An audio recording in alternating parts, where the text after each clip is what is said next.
Здравствуйте, с вами Медиастудия. Меня зовут Крупко Милена. Сегодня, 30 сентября 2023 года, в нашей школе прошли выборы президента школы номер 3. Явка составила 120 человек. Сейчас перед вашими глазами наша комиссия будет вскрывать избирательную урну.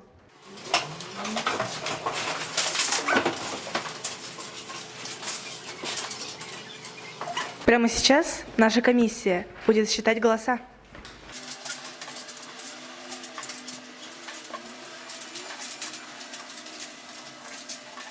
За ученика 11 Б класса Егорова Вадима проголосовал 1 человек.